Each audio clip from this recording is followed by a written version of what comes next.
NATO allies have now decided to enforce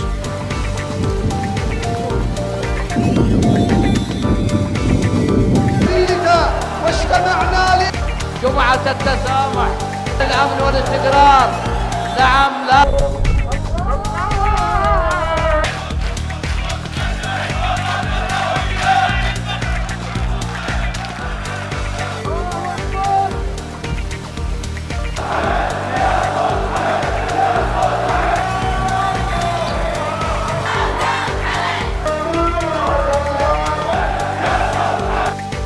Second, we have serious concerns about the protections